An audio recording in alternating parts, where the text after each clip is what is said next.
بەناوی خۆی بەخشندە و مێرەبان سڵاوتان لێ بێ ئەزیزان و خۆشەویستان پەیامی تۆم ڕۆ لە نێو خەڵکی شاری هەولێر دەبێت و ڕاو سەرنج و پەیامی ئەوان بۆ ئێوە دەگوازمەوە سەبارەت بە یادی لەدایکبوونی پێغەمبەری خوا صلی الله علیه وسلم بزان پەیامی ئەوان چێ لەم ڕۆژە و هاوکات لەگەڵەوەش دەبینین هەندێک کەس لە دەرەوەی وڵات و لە ناوەوەی وڵاتی ژێستا بە ناوی نوێنەراتی خەڵکی هەولێر و خەڵکی هەرێمی کوردستان دەچن پشتگیری خۆیان بۆ کەسانێک دەردەبڕن کە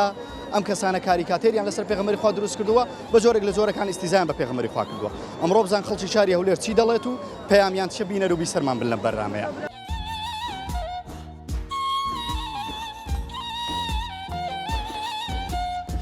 ئەمڕۆ یادی ویلادەتی پێغەمبەری خوا صلی الله علیه وسلم تا چەند دڵخۆشی بەم یادەیە. الحمد لله بسم الله الرحمن الرحيم الحمد لله رب العالمين والصلاة والسلام على سيدنا محمد وعلى آله أجمعين. قال الله تعالى وما أرسلناك إلا رحمة للعالمين أو روجيه كخواي قورا دنياي لكفر ولتاريخ الرزقار كذيا أو روجيه كخواي قورا پیغمبرش هناریا او پیغمبر صلی الله علیه و سلم کتلایق بو كدنيا رون كردوا كخواي قورا افرم وما ارسلناك الا رحمة للعالمين ناردني پیغمبر صلى الله عليه وسلم رحمة مهربان رب العالمين لبهم عالم نكهر لبهم مسلمانان بركو لبهم نتويك حتى لبو حيوانات هاتني پیغمبر صلى الله عليه وسلم رحمته إمي مسلمان تبي فخر بكين بو پیغمبر صلى الله عليه وسلم إمي مسلمان تبي شانازي بو پیغمبر بكين كما خوش روجي پیغمبر صلى الله عليه وسلم الياد كينو لبوهم خصوصا ما شاء الله يعني لبي خرجه هوليري وهديزنا ساڵی ڕابردوو خەڵک کەمتر نهاتوە بەرێ والله فەرقە شێ بەو پێی حکومەت بڕیارەشیدایە بڕیاریدایە کە خەرکەکە نێتە دەرەوە عقەدەغەشی ڕابگەینە کورتی و متەسەری بە شعرەکێ دەرێ بەرە ئێرە هەولێرە پایتەختی کوردستانە مەڵبەندی مسلمانانە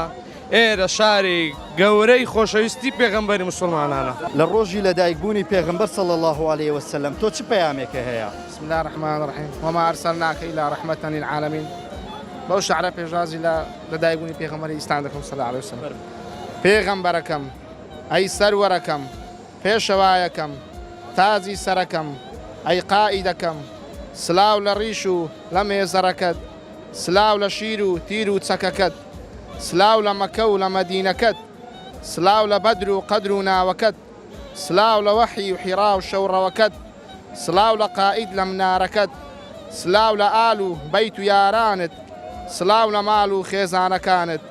سلااو لە ئوحود لە ددانەکەت سلااو لە حونەی لە ڕازەکانت ڕەخبەر ئەیامین پێغەمبەرەکەی سەر تاپای زەمین هەرچەند سوپاسگوزاری تۆ بین مافی تۆ نابین هەر ڕەنجەڕۆ بین هەر ڕەنجەڕۆ بین اللهم صل على سيدنا محمد وعلى آله وصحبه وسلم اللهم صل على حبيبنا محمد وعلى آله وصحبه وسلم اللهم صل على شفيعنا محمد وعلى آله وصحبه وسلم سپاس پەیدا بوو گوڵ پەیدا بوو گوڵ پەیدا بوو لە مەکە لە بیابانی بێبەهار گوڵ پەیدا بوو لە مەکە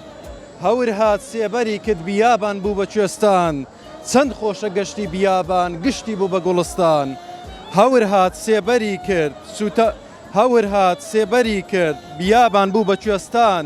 چەند خۆشە گەشتی بیابان گشتی بوو بە گوڵستان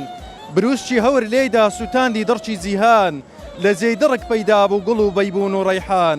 بەرجی خەم ژیان فڕەیدا جلی بەهاری پۆشی دەبارێ نەمە باران ئەمڕۆیە شادی و خۆشی جەژنی بیابانی وشکە فرمێشی هەوری نۆشی دەرمان بۆ بیابان هات ڕزگار بوو لە نەخۆشی صلوا على محەممەد. ئەمڕۆ یادی پێغەمبەری خوا صلی الله عليه وسلم یادی لە دایکبوونیەتی هەستێکی چۆنە هەیە تۆ؟ والله هەستێکی خۆشمێ الحەمدوللا وەشکر ڕۆژێکی زۆر خۆشە و مبارەکە. پێم بڵێ لە یادی ویلادەتی پێغەمبەری خوا تۆ چ پەیامێکە هەیە؟ ڕاستی زۆر دڵخۆشم لە خۆی بەزیادی ئەو هەولێرە گەنجەکانی خاستن ئەو هەموو گەنجە جوانەی دەبینی ها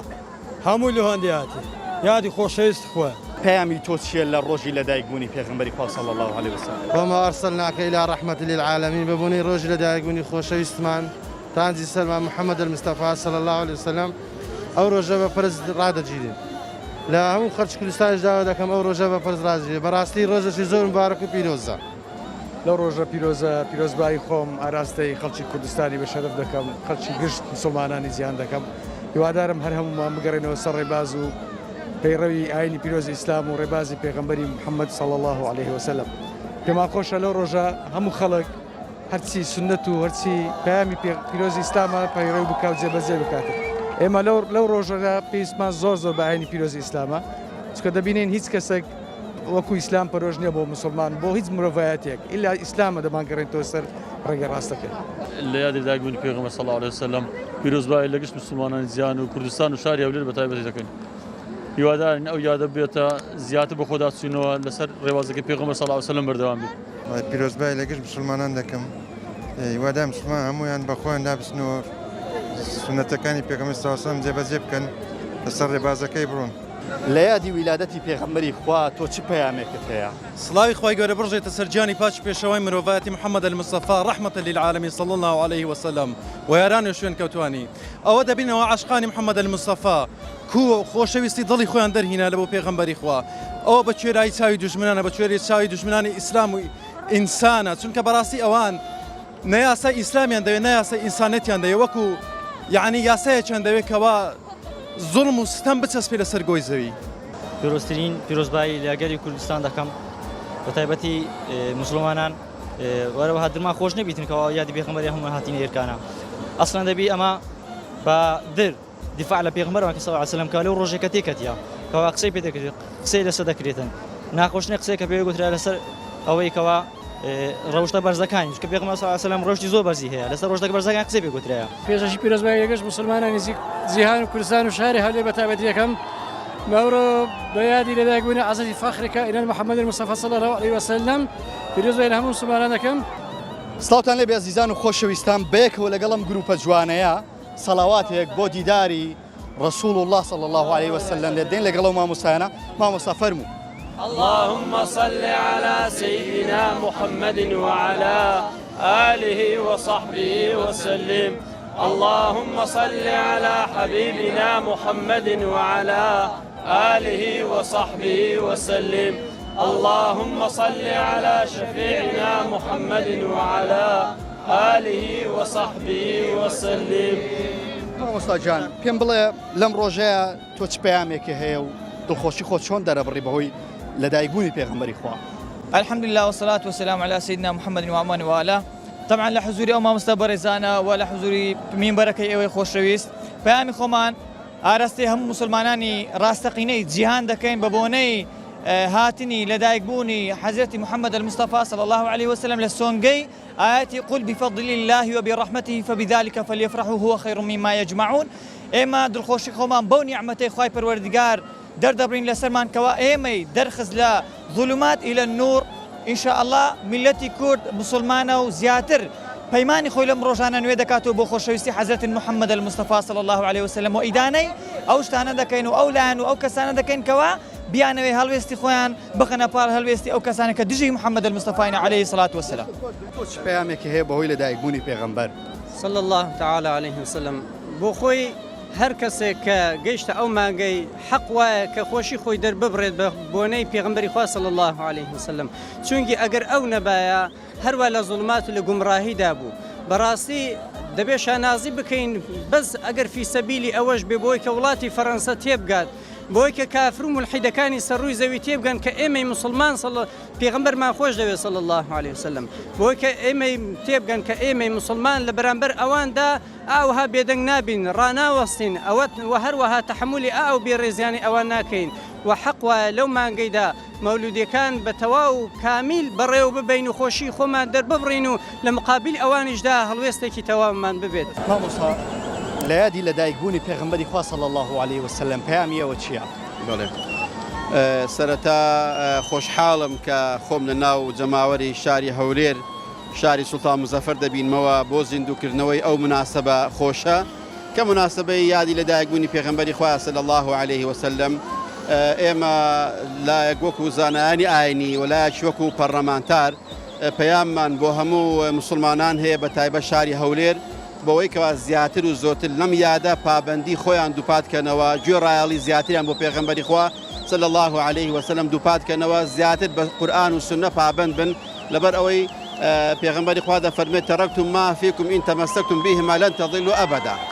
دووشتم بۆ بەجێ هێشتون ئەگەر دەستیان پێوە بگرن گومڕا نابن. یەک لەوانە دەفەرمێت قورئان ئەوی تریش سنەت واتە حەدیث پێغەمبەری خوا صلی الله عليه وسلم. لە یادی ویلادەتی پێغەمبەری خوا تۆ چ پەیامێکت هەیە؟ لەدایکبوونی پێغەمبەر صلی الله علیه و سلم پیرۆزبایی خۆم دەیێرم هەموو مسلمانی جیان لەدایکبوونی پێغەمبەر صلی الله علیه و سلم واز لە شاشە خراپانە بێنن واز لە ێزە خراپانە بێنن تەماشای شتی دینی بکەن شتی قورئان بکەن سڵاو لە پێغەمبەر لێدەن لەمایە بەڕێکە تیاتە بازارە سڵاو لێدەی هەموو ڕۆژان سڵاو لە پێغەمبەر لێدەی لەدایکبوونی پێغەمبەر صلی الله علیه و سلم ڕۆژش پیرۆزە ئەو پێغەمبەر نازای خۆی برسی و تێریکی دە بەخاتری ئێمە چ لە ئافرەتی خوشی ئیماندار چ لە برای ئیماندار پیرۆزبایی خۆی بنێ لە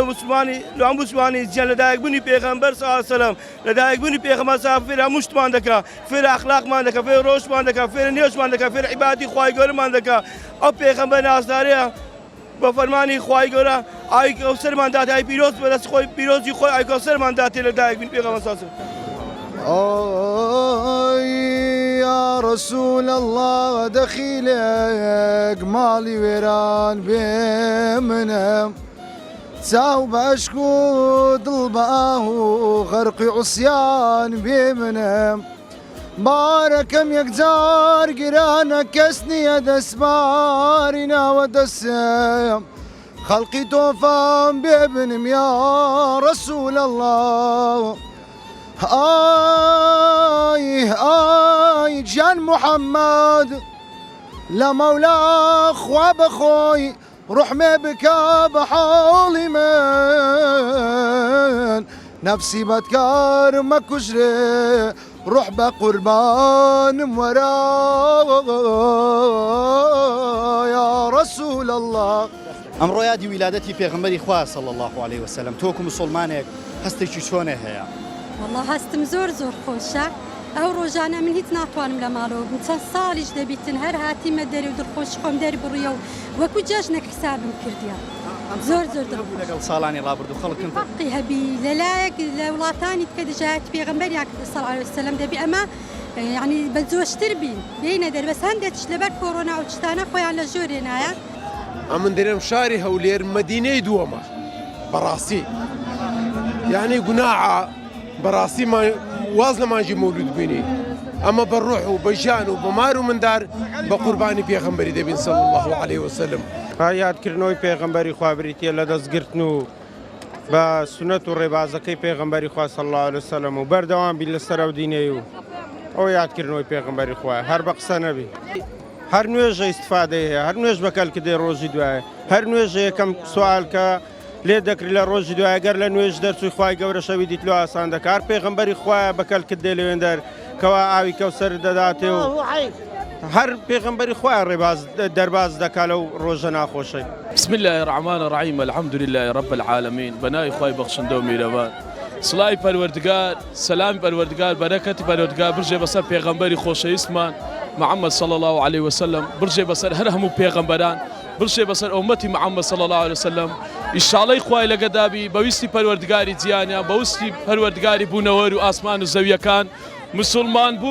مسلمان بوون نابێ بە قسە بێ مسلمان بوون دەبێ بە کردار بێ مسلمان بوون دەبێ بایکۆتی درۆ بکە مسلمان بوون دەبی هەڵوێسیابی بەرامبەر قەومی بێباوڕ و کافر مسلمان بوون نابێ بەس بە وشەی بە زمانی مسلمان بێ مسلمان بوو دەبی لە معاملەی سنەتی پێغەمبەری جێبەجێکە دەبی لە خوڕەوشتی سنەتی پێغەمبەری جێبەجێکە صلی الله علیه وسلم دەبی لە بەرنامەی ژیانی ئیسلامەتی هەرژێری بە خۆشی ناخۆشی ژیان بە هەبوونی نەبوونی نەوەکو حەلمانیەت کە هەر یەکەک بێ بە ناوی ئافرەت بە ناوی پیا و ژنەکانمانیان هەموو سوک کرد پیاوەکانمان ڕێزیان نما خوشک و برا ڕێز یەک ناگرن برایەکەم ژن و مێرد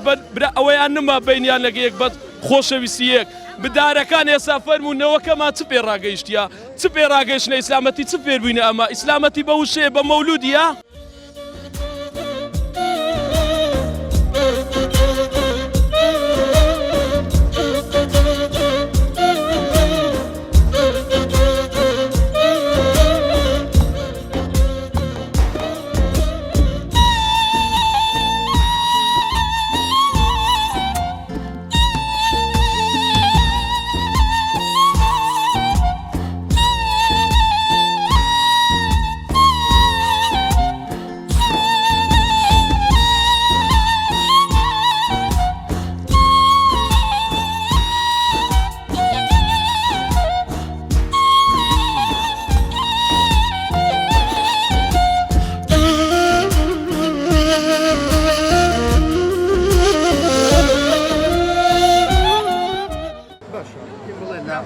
ناوخۆ لە وڵاتان دەبینین ئێستا ئەستیزا بە پێغەمبەری خوا دەکرێت چی تێ بۆ ئەو کەسانە تۆ بەڕاستی من وەکو خۆم مسلمانە کوردستان من لەگەڵ دانیمە سوکاتی بە خۆشەویست پێغەمبەر صلی الله علیه و سلم بکرێت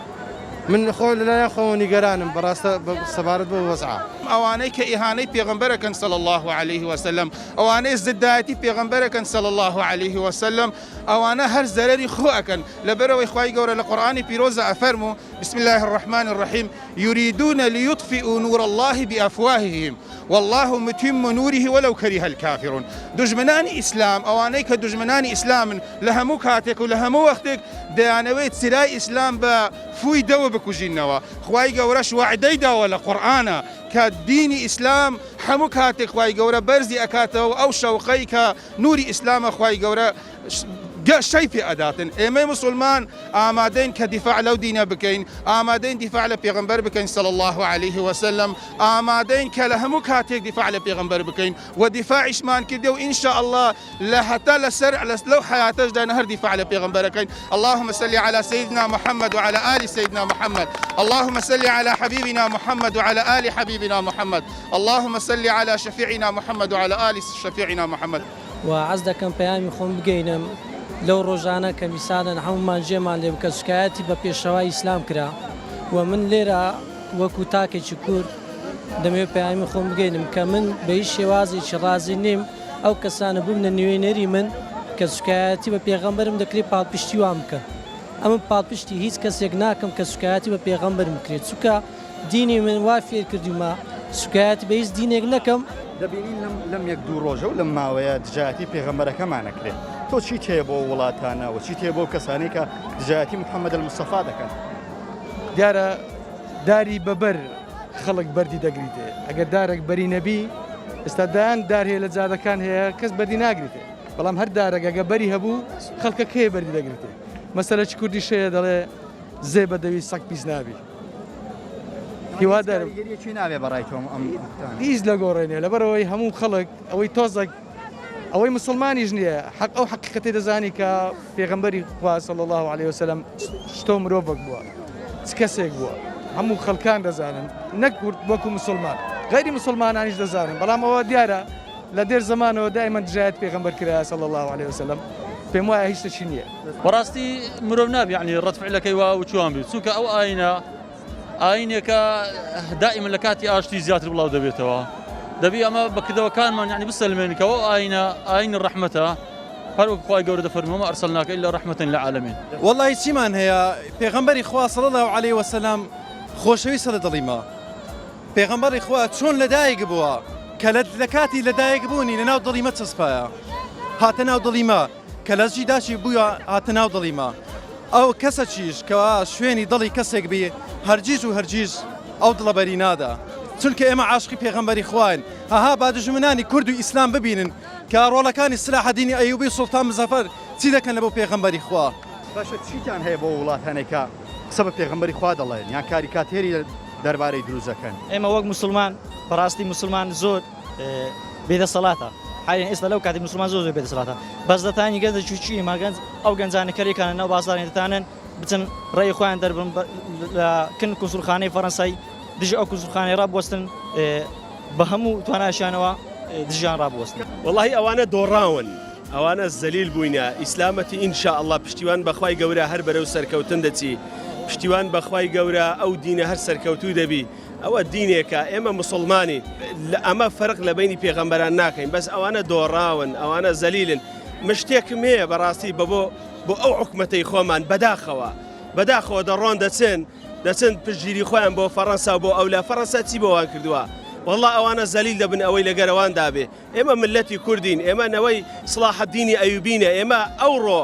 ئەوەی خۆمان دڵنیا دەکەینەوە کە ئێمە پێغەمبەری خۆمان خۆش دەوێ صلی الله تعالی عليه وسلم لەگەر ئەو دینە جوانەش داینە و پشتگیری خۆشمان بۆ برا مسلمانەکانی خۆمان لە هەموو دنیا ئەو ڕۆژەش پیرۆز دەکەی لە هەموو مسلمانانی جیهان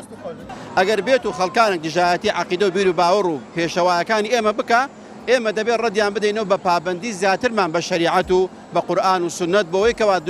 نەیاران و ناحەزان تەنها ئەو خەفەتەیان هەیە کە خەڵکی مسلمان لەگەڵ ئەو هەموو ئیغرایەتەی کەوا هەیە بە پارە بە شەهەوات بە هەموو شتێک الحەمدولله خەڵک هەر مولتەزیمە خەڵک هەر لەگەڵ قورئان و سنەیە ئێمە زیاتر داوا دەکەین خەڵک و هاوڵاتیان پابەندی زیاتریان هەبێ بە قورئان و سنت. لێرە و لەوێ دەبینین چەند ڕۆژێکە قسە بە پێغەمبەر دەگوترێ چیت هەیە بۆ کەسانەتەوە؟ بە خودای ئەمن وا تێ دەگەم شەرعی شەروا دەرێ دەزانێت چی ئەگەر جوون بە داک و باب و خزم و کەست دەن هیچ لێ متەئسیر مەبا بەڵام جوون بەو پێغەمبەرێ بدەنیا هەتێک بەو پێغەمبەرێ بکەن بەڕاستی خۆتی لەسەر بە کوشتن بدە شەهیدی بەڕاستی شەهیدی. کەسانێک بەناوی نوێنەری خەڵکەوە قسەیان پێ دەبێت کەسان لێرەش پشتگیریان دەکرێت تۆ چیت هەیە بۆ ئەوجەم باخسەکت پێ برێم دەزانێت چیا هەندە تێشت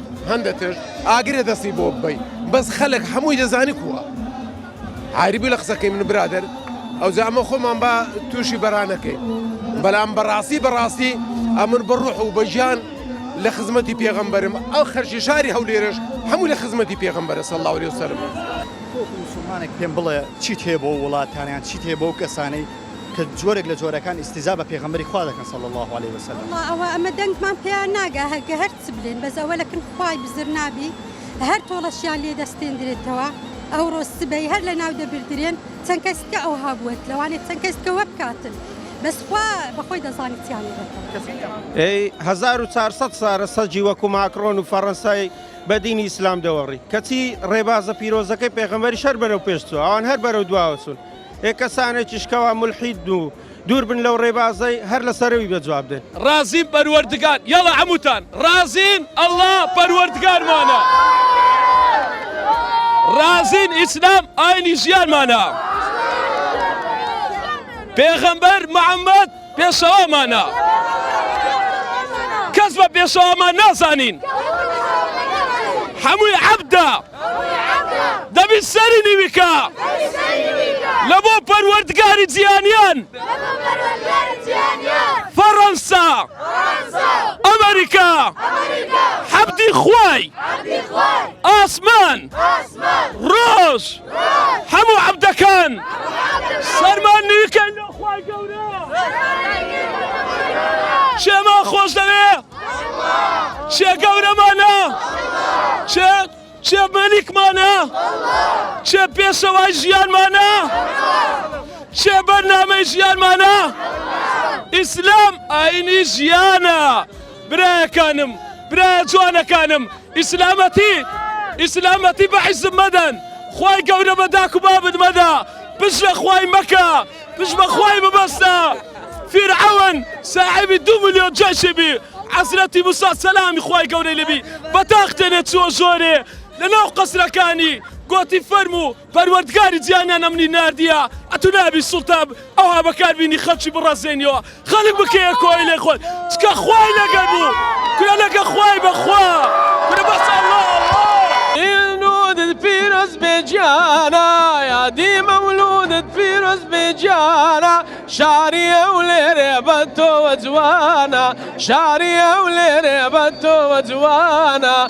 بەڵێ زیزان و خۆشەویستانەوەی بینیتان و بیستان بەشێک بوو لە ڕاوسەرنجی هەوڵاتیانی شاری هەولێر دیارە هەوڵاتیانی شاری هەولێر بەو شێوەیەش بەردەوام دڵسۆزی خۆیان بۆ پێغەمبەری خوا دووپات کردوتەوە و لەم ڕۆژەیەش بە بەردەوامی ئەوان زیندوی دەکەنەوە هەرچەندە مەترسەکانی ڤایرۆسی کۆڕۆنا زۆرمایان گرتووە هەرچەندە لە هەرێمی کوردستان کەسانێک بە نوێنەرایەتی زۆرینەی خەڵکی هەرێمی کوردستان دژایەتی پێغەمبەری خوا صلی الله علیه وسلم دەکەیان پشتگیری کەسانێکیان دەکرد کە دژایەتی پێغەمبەری خۆیان کردبوو بەڵام هاوڵاتیانی شاری هەولێر و هونەرمەندان و هونەرمەند دۆستان بەو شێوازەیە مەراسیمەکەیان بەرز ڕاگرت. تاڵقێکتر و بەرنمەیەکی تر من بەخوای گەورەتان دەسپێرم سپاردەی خوای پەروەردیگار بن.